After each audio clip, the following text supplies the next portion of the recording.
Remember who you are. A Dupree woman. Find your inner strength. Once we launch my purse line, we'll be on our way to giving the Kardashians a run for their money. I'm gonna shake things up. A cycle of anger isn't healthy. I'll be healthy again as soon as I make a couple of cheaters pay for blowing up my life. There were a number of times when you or a member of your family needed a favor. This is a situation where you owe me one. Have a nice rest of your day. It sounds like someone deliberately tried to hurt you. Sounds like attempted murder. I can't imagine how terrified you must have been. I found out who did this. I love you, Derek. For one night, let me remind you who you still are. The Dupree family faces mounting tension as the results of recent medical screenings send shockwaves through their inner circle while long-time friendships are tested and long-overdue conversations finally take place in the upcoming week of Beyond the Gates. Monday, January 12th, episode number 207.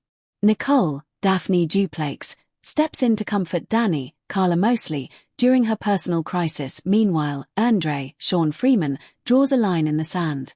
Chelsea, Ronnie Rose Mantilla, calls her father, Bill, Timon Kyle Duet, with an SOS. Naomi, Ariel Prepeti, asks her friend for an urgent favor. Ted, Keith D. Robinson, and Carlton, Robert Christopher Riley, have a long overdue chat. Tuesday, January 13th, episode number 208. Anita, Tamara Tunie, returns home from chemo and learns her husband Vernon's, Clifton Davis, been lying to her. Jacob, Jaiba Horges, and Elon, Malachi Malik, have a heart-to-heart. Ashley, Jen Jacob, goes on a date with a co-worker, Grayson Perez, Jordi Villasuso. The Duprees rally around one of their own while Nicole spirals. Wednesday, January 14th, episode number 209. Bill consults on a legal matter for Joey, John Lindstrom. Haley, Mokita Goings, continues to enact her deadly plan to kill Bill, while Leslie's, Trisha Mangrant, romantic interlude takes a dangerous turn. Vanessa, Lauren Bulioli, shows up for a friend in need while Pamela, Katie McLean, supports her best friend. Thursday, January 15th, episode number 210. Haley and Danny once again find themselves at odds. Ted has a request from his daughter Eva, Amber Michelle, which then puts her at odds with her sister, Kat, Colby Natasha Nixon. Anita reaches her limit. Jessica, Cameron Jade, has a proposition for Tyrell, Jaden Lucas Miller. Naomi and Shanice, Ernestine Johnson, receive an update from Ashley. Friday, January 16th, episode number 211. Chelsea shares major news with her family. Naomi feels pressured by her husband Jacob. Isaiah, David Lamy Freeb, comforts Eva. Things heat up for Ted and Shanice while Derek, Ben Gavin, does not like what he sees. Prepare for a week in Port Charles that will redefine the very foundation of the Quatermain, Cassadine, and Spencer families. The week of January 12th to 16th on Beyond the Gates isn't just about dramatic confrontations. It's an archaeological dig into the toxic bedrock of the town's most powerful dynasties. Secrets buried for decades will be exhumed, revealing that the true villains were often hiding in plain sight, and the heroes have blood on their hands.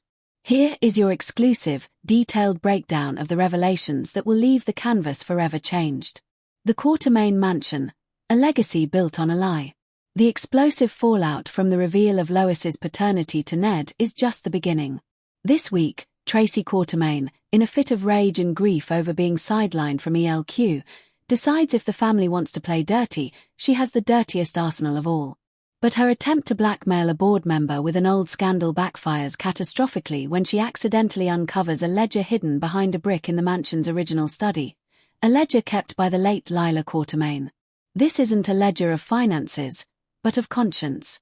In her elegant script, Lila documented a series of massive, confidential payoffs made by Edward Quatermain in the late 1970s. The recipient, a now-deceased private investigator. The purpose, as Lila's notes painfully confess, to fabricate evidence that led to the institutionalization of Edward's first wife, Beatrice, and to systematically erase all proof of their firstborn son, who was born with a significant disability.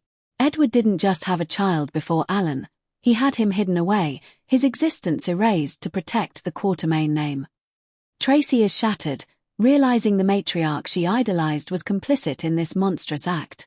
The revelation sends her on a quest to find her lost half-brother, a man who would now be in his late 60s, rocking the family's self-image to its core and calling their entire legacy into question.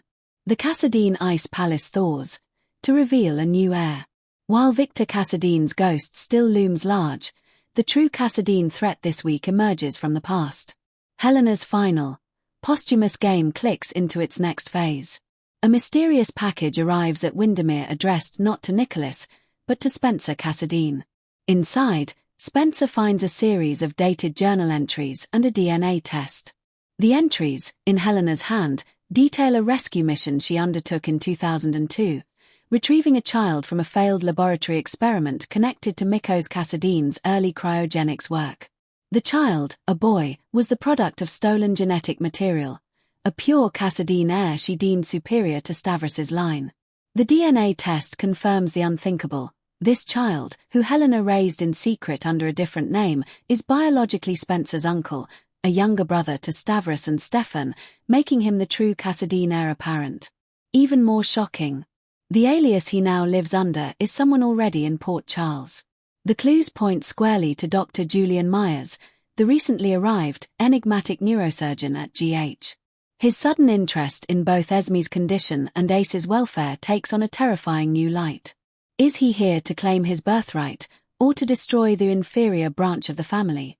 Laura's worst fears are realized as she understands Helena's final blow was not destruction, but replacement. The Spencer legacy, a blood oath exposed. On the Haunted Star, Cody Bell's discovery of the sealed captain's log from the ship's original owner, Edward Spencer III, comes to a head.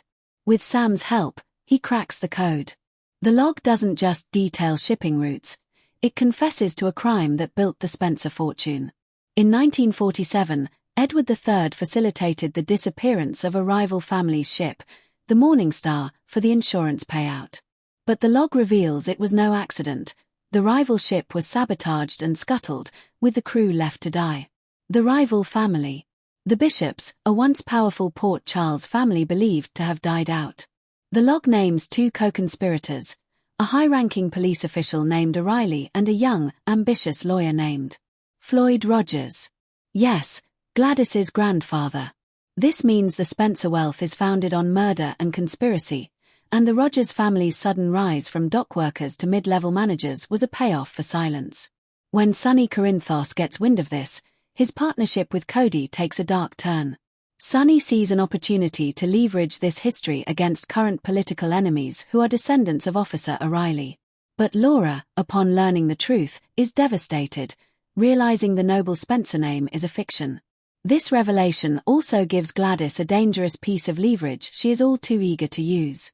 The web connects, surprising alliances and betrayals. These family earthquakes don't happen in isolation. They collide with explosive force. Drew and Carly's investigation into the corporate raider targeting ELQ leads them straight to the shell company owned by the mysterious Patroclus.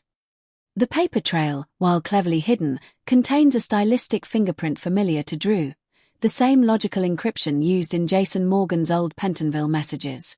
This points to someone with deep knowledge of Jason's methods. Their suspect list narrows to one shocking name: Diane Miller. Is the town's most formidable defense attorney playing a deeper game? Anna Devane and Valentin Cassadine's search for the leak inside the WSB intersects with the Cassadine heir mystery.